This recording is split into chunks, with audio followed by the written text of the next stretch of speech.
to humanitarian kayak gitu. Itu dibaca dari banyak sekali statement-statement pidato-pidatonya Sekjen PBB gitu.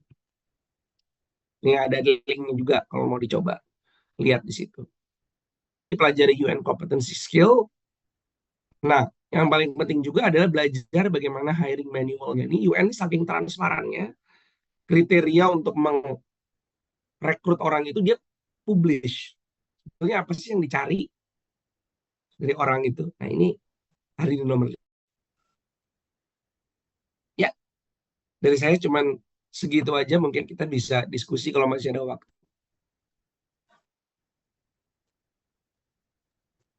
Silakan. Oke, Pak. Terima kasih banyak Mas Adib atas penyampaian materinya yang sangat luar biasa dan sangat gampang dipahami. Nah, sebenarnya kita masih punya beberapa menit lagi, Mas Adib, sekitar 15 menit lagi. Tapi apa tidak masalah lanjut ke sesi jawab atau Mas Adib mau menyampaikan materi lagi? Lanjut aja ke Lanjut aja. Oke. Nah, kita akan melanjutkan ke sesi tanya jawab. Kepada teman-teman yang ingin bertanya, bisa mengangkat tangan ataupun menuliskan pertanyaannya pada kolom chat.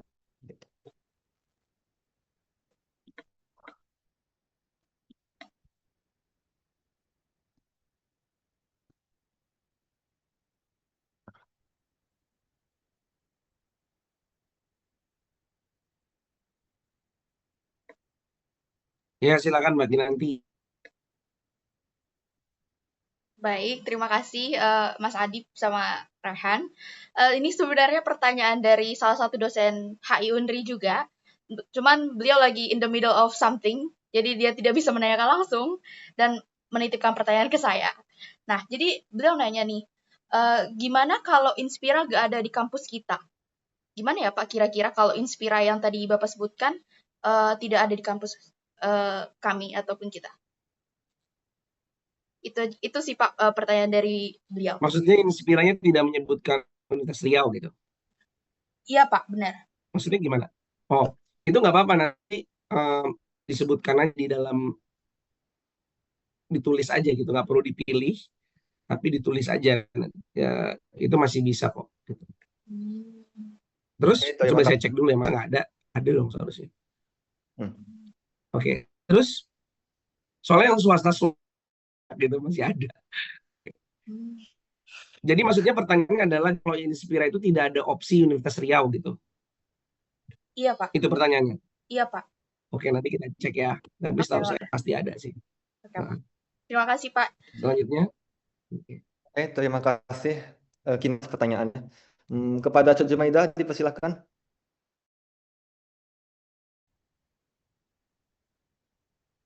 Selamat sore Mas Adib, terima kasih atas penyampaiannya yang sangat membuka pikiran. Saya punya pertanyaan, kan untuk itu nilainya itu setingkat apa? Terus kalau misalnya yang untuk YPP tadi, yang Youth Professional Program, kalau misalnya belum ada sama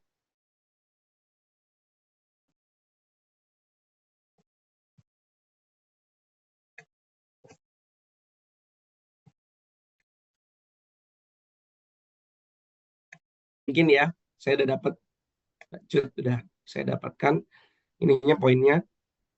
Mas Rizky mungkin, Rizky Fadilah.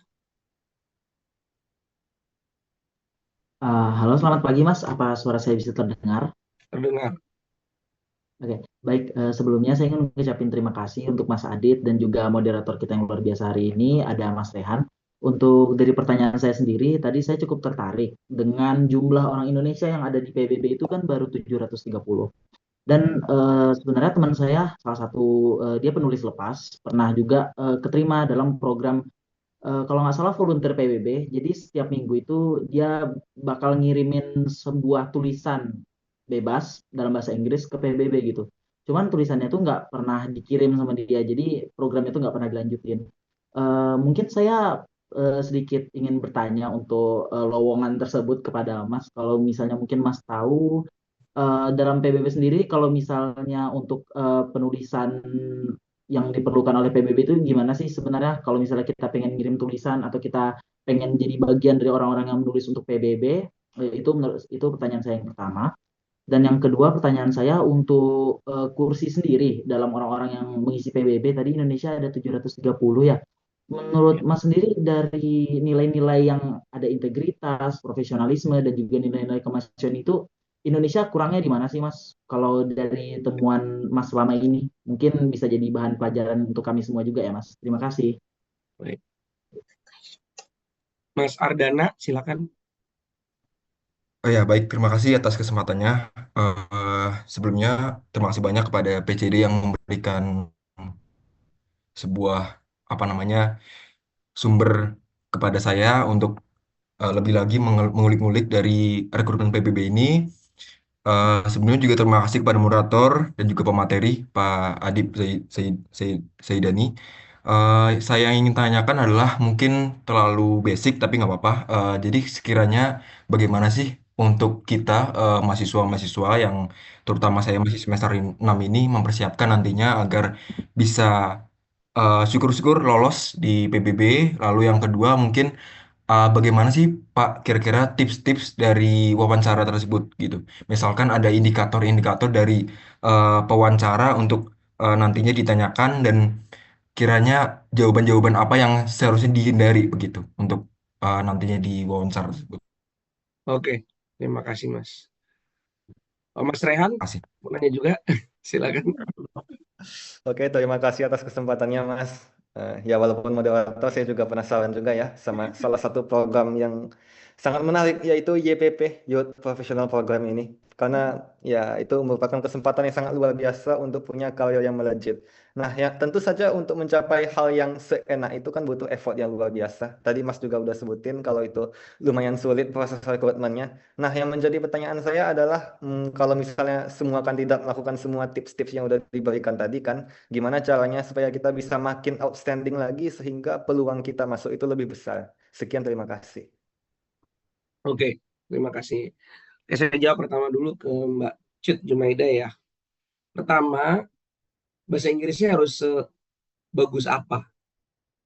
Kalau udah bekerja di UN sistem gitu, memang khususnya untuk bahasa Inggris memang yang sudah harus sangat amat fluent ya. Karena memang kita akan banyak sekali membuat berkomunikasi tidak dengan orang Indonesia gitu, tapi dengan orang-orang asing gitu. Kalau memang nggak bisa menguasai bahasa lain, mau nggak mau ya bahasa Inggrisnya udah harus bagus banget gitu. Memang kadang-kadang kita kan selalu memberikan seolah-olah standar TOEFL atau TOEIC atau apa segala macam itu menjadi standar gitu ya. Tapi kalau menurut saya latihan apabila orang tersebut itu sudah piawai dalam berkomunikasi dan get his point across dan dimengerti oleh orang asing, dan juga ketika dia membuat report atau laporan itu dia sudah memiliki kualitas yang bagus, sebetulnya itu udah cukup gitu. Karena di UN sendiri sebetulnya tidak ada tes bahasa Inggris gitu ya. Jadi yang ada hanyalah nanti akan dibuktikan bahasanya ketika wawancara itu apakah memang dia proficient. Ketika dia membuat laporan apakah dia bagus. Demikian juga dengan bahasa-bahasa yang lain. Karena di PBB itu biasanya banyak sekali orang-orang yang berbicara lebih daripada 2 bahasa biasanya.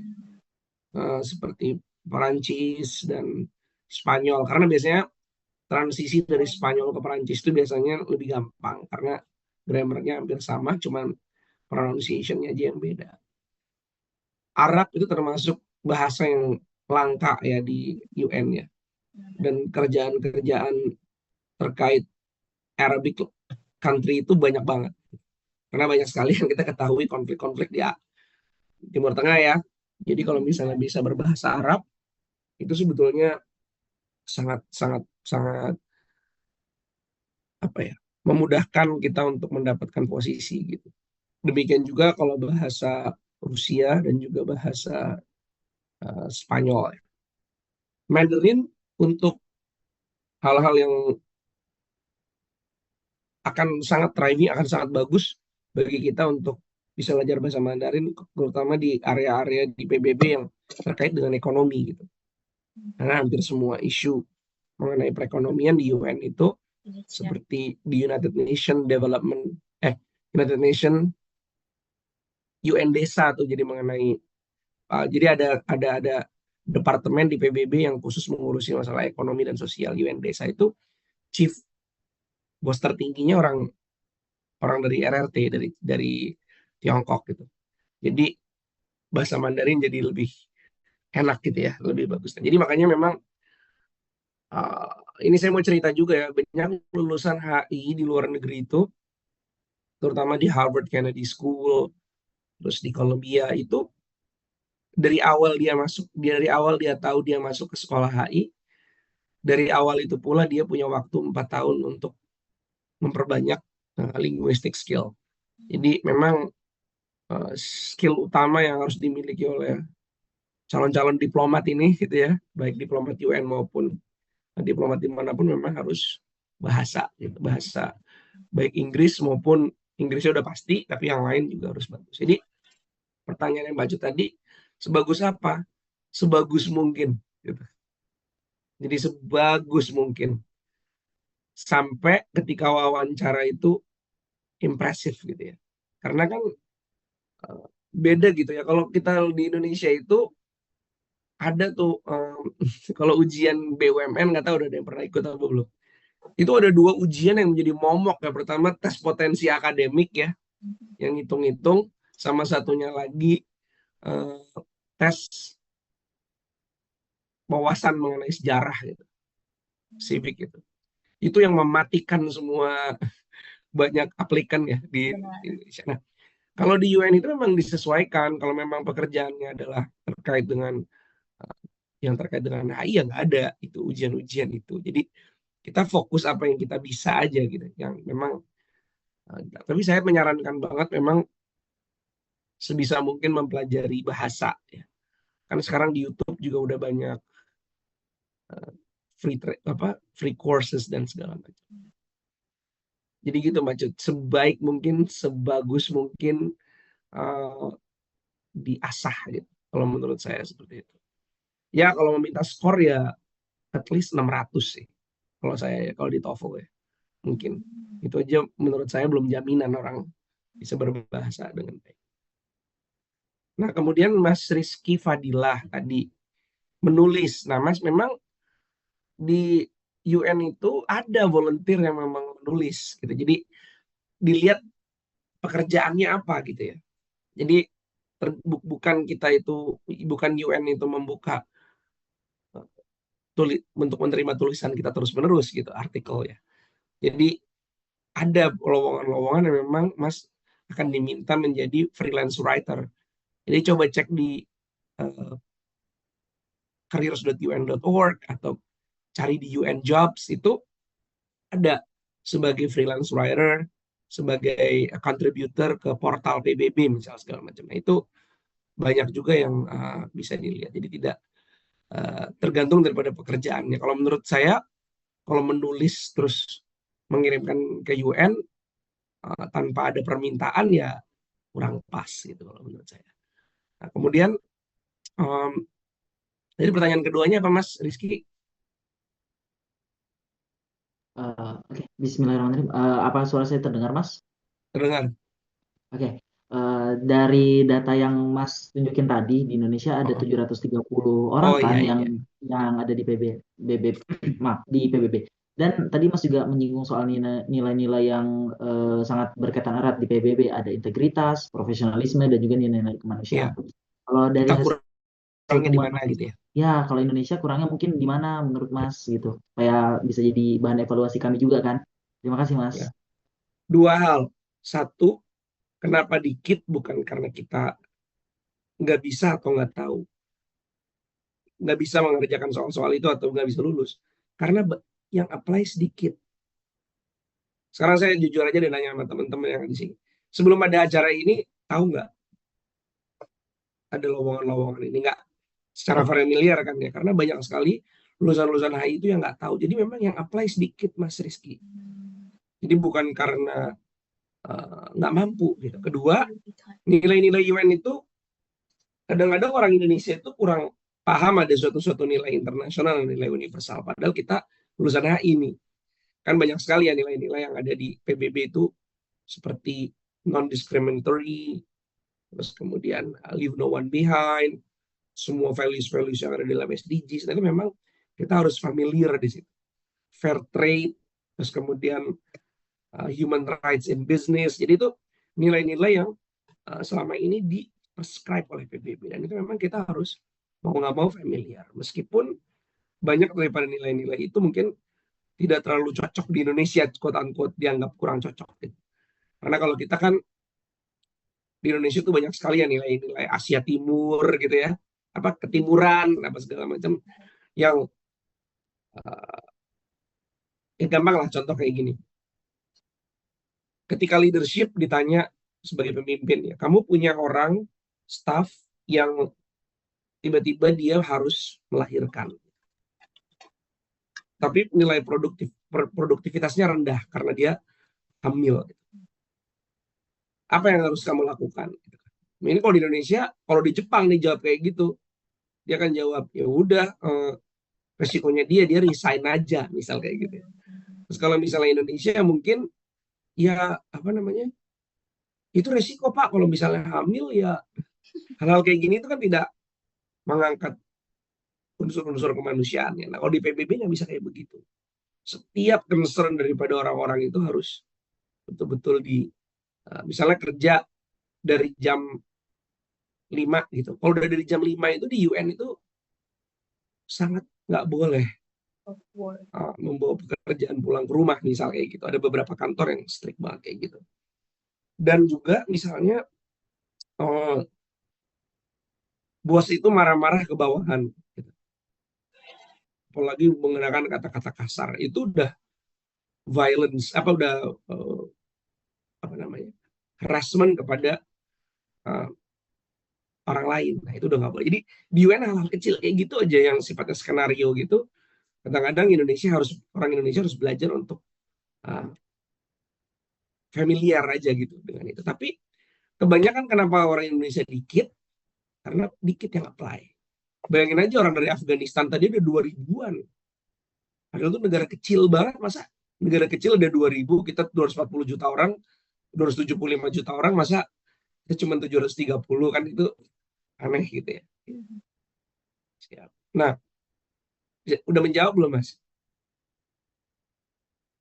Iya Mas, sudah alhamdulillah cukup menjawab dari jawabannya. Terima kasih Mas Adit. Selanjutnya Mas Ardana tadi Mas Ardana nanya ya, apabila sudah dilakukan itu semua, apalagi yang bisa membuat, apa yang harus dipersiapkan? Yang pertama, biasanya kalau meniru dari mahasiswa-mahasiswa di luar negeri, biasanya mereka membuat study group. Sangat efektif sekali.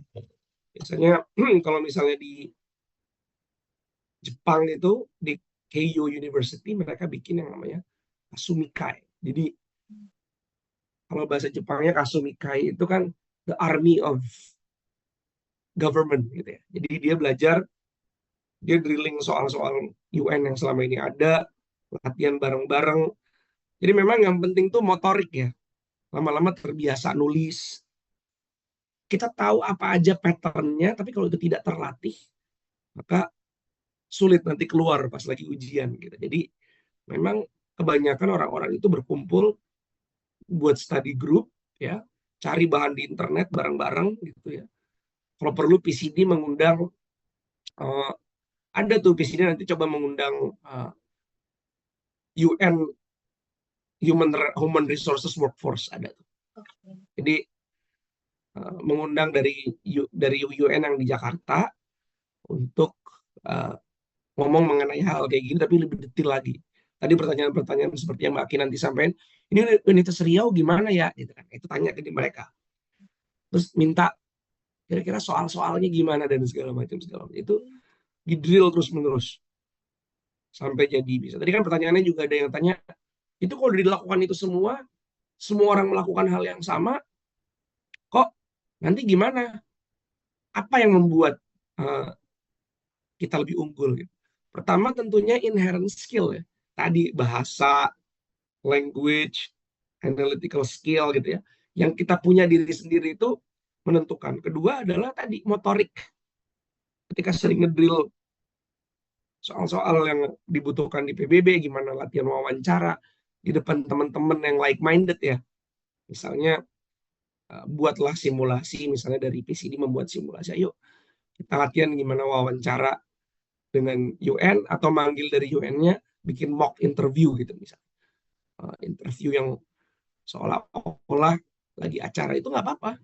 Itu bagus sekali gitu. Dan itu dilakukan juga kok sama kampus-kampus di seluruh dunia ini. Gitu kan memang UN itu adalah salah satu cabang pekerjaan yang memang diminati banyak orang. Seperti itu. Tadi saya udah ngejawab belum Mas Ardana tadi? Ada lagi yang belum? Oke, sebenarnya tadi yang saya tanyakan yang pertama tadi adalah sekiranya dari mahasiswa saat ini, karena kebetulan saya semester 6, mungkin di sini juga ada yang semester 4, sekiranya apa yang bisa kita siapkan dari sekarang, maupun dari soft skillnya, dari hard skillnya, maupun dari yang lain, Pak. Lalu yang kedua itu terkait interview, sekiranya ada sebuah Oh, indikator atau sebuah memang dari pewawancara itu menginginkan sebuah jawaban yang bagaimana gitu. Nah, sebenarnya tadi juga yang pertanyaan saya pertama juga sudah disinggung juga oleh Pak Adib. Jadi memang mungkin nanti bisa dielaborasi lagi gitu. Terima kasih Pak. siap. Tadi udah saya jawab dikit ya. Drillnya itu memang drill soalnya. Nah, nanti untuk yang wawancara, silakan lihat di link yang udah saya kasih. Itu diterangin sama teman saya yang dari UNICEF, cerita mengenai bagaimana wawancara yang benar tuh gimana. Pakai metode yang acceptable di PBB namanya STAR. Situation bla bla bla, pokoknya ada singkatannya STAR, STAR method. Jadi, gitu. Nah, yang dipersiapkan nih kalau misalnya masih ada waktu dan kekuatan ya untuk mempersiapkan ini adalah mungkin ada baiknya Mas Ardana selain punya skill di HI language, coba ambil sertifikasi project management. Jadi project management itu penting banget, dipakai dimanapun termasuk whole UN system. Jadi misalnya sertifikasi project management yang menggunakan Trello, menggunakan project management skill lah. Itu bagaimana mengatur, misalnya mengadakan suatu acara tuh dengan, kalau punya sertifikasi project management skill itu hard skillnya dapat dan relevan di dunia PBB. Di dunia HI itu pasti kepake banget. Contohnya kan misalnya gini, kenapa itu kepake? Misalnya gini, kita kerja di NGOs, tiba-tiba NGO-nya dapat dana gitu. Let's say 5 miliar gitu. Maka untuk mengoptimalkan penggunaan dana itu kan project management skill-nya harus dipelajari gitu. Nah, itu menurut saya kalau memang ada peluang mau investasi di skill, itu di project management skill itu karena kepake di hampir seluruh UN bodies project management skill. Gitu. Tadi Mas Rehan apa ya? Banyak juga saya lupa. Tadi pertanyaannya udah kejawab, Mas. Pas Oh, siap. ketika pengen ngejawab pertanyaannya Mas Aldana. Itu pertanyaan saya. Siap. Oke. Ini Terima ada kasih. pertanyaan juga di chat box. Izin bertanya, Bang, untuk informasi lowongan kerja maupun internship yang akan dibuka dalam waktu dekat apa saja ya, Bang? Ini cek di careers.un.org. Ya. Tapi itu di YouTube link yang saya kasih itu di itu ada semuanya dan ini bisa banget untuk dipelajarin. Itu gampang banget dipelajarinnya, enak banget gitu. Untuk sertifikasinya apakah harus yang berstandar internasional seperti ISO misalnya, Pak? Ya, kalau misalnya kita ngambil project management certification langsung yang international certification kan mahal ya. Jadi mungkin kita pelajari dulu skillnya. Jadi ambil sertifikasi yang dalam negeri aja, tapi nanti diaplikasikan mungkin selama ikut organisasi, mulai dipakai skillnya, nanti diceritakan dalam pengalaman bahwa saya punya ini dan ini saya aplikasikan di PCD Study Center, misal gitu, dalam mengelola. Waktu itu kita bikin event namanya We Discuss gitu, misal contoh. Jadi nggak perlu international standard, tapi nantinya kalau memang mau kerja di Amerika atau mau kerja di international internationally ya mungkin butuh yang international certification. Tapi kalau untuk di UN tuh yang penting skillnya sih, skillnya yang harus dimiliki gitu. Seperti itu. Demikian, tidak ada lagi pertanyaan. Mas, Sepertinya cukup sih Mas. Oh, ada lagi Kinan? Siap, boleh nanya lagi kan nih Mas? Masih boleh kan? boleh. Oke. Silakan. Jadi gini Mas, sebenarnya ada 2 pertanyaan nih. Ini satu tadi terkait bahasa, di mana itu salah satu tonggak di mana kalau kami sebagai mahasiswa HI bisa lanjut ke jenjang berikutnya. Eh, Nah, jadi gimana kalau tadi kan ada 5 bahasa utama nih Mas yang menjadi ukuran atau tolak ukur dari keterimanya eh, orang yang mencalonkan diri seperti kami yang ingin melamar kerja. Nah, itu misalnya ada nih Mas bahasa Inggris dia sudah qualified, tapi ada bahasa lain yang di luar dari 5 bahasa utama tadi. Misalnya seperti Jerman atau Russian gitu. Itu bagaimana ya Mas? Apakah tidak ada value untuk kami atau menjadi nilai lebih buat kami gitu untuk diterima dari pihak PBB sendiri? Itu untuk pertanyaan yang pertama Mas. Lalu yang pertanyaan kedua ini cukup marxis dan sedikit kritis sebenarnya. Jadi saya ini penasaran dengan tadi Mas itu ada bilang mengenai tentang PBB itu mencari manusia yang beneran manusia baik. Nah, Mas ada bilang gitu kan.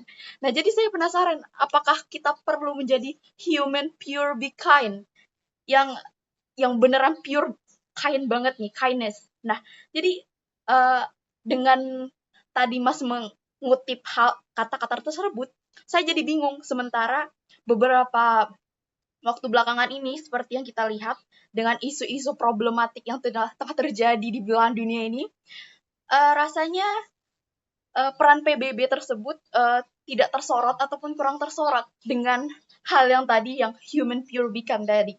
Rasanya bingung saja sih Mas, jadi pengen tahu gimana pendapat Mas sendiri yang mungkin sudah pernah berkecimpung di dunia tersebut. Itu Mas. Terima kasih Mas Adi. Oke. Jadi pertama, ini menarik banget ya. Pertanyaan pertama, apakah bahasa lain punya values? Tentu punya.